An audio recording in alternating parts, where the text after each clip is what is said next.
is I have a theory about men.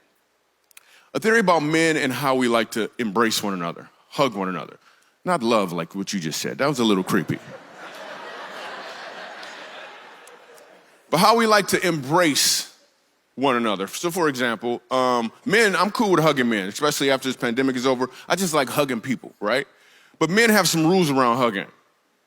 This is just a theory I have. We got some rules. We've never talked about it before, ever, though. We've never, ever had a conversation. Sir, have you ever talked to another man about how you want to be hugged? No, not at all. It's never come up. But there are rules. We have these rules. We never talked about them, but they're rules. The rule number one is the hug can only last 1.4 seconds. That's a rule. We never talked about it, but all the men in here are like, yeah, you're right. That is true. And rule number two, you know the hug is over when we tap out. Tap, tap, release. That's what we do every single time. Tap, tap, release. Fellas, you ever tap out and they don't release? You're like, tap, tap, bruh. Tap, tap. I'm doing Morse code on this dude back. Tap, tap, tap, tap, tap, tap, tap, tap, tap, tap, tap, tap, tap, tap. I tapped him so hard, he burped. I'm like, dude, you need to let go.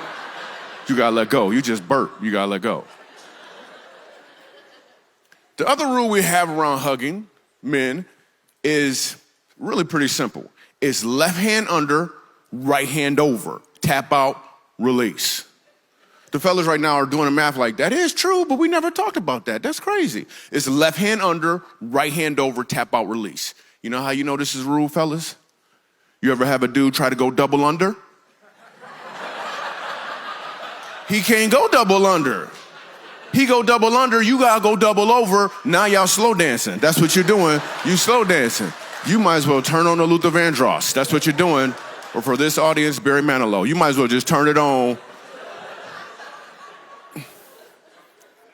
It's just some rules we have. So listen, that whole premise, that started out as a premise.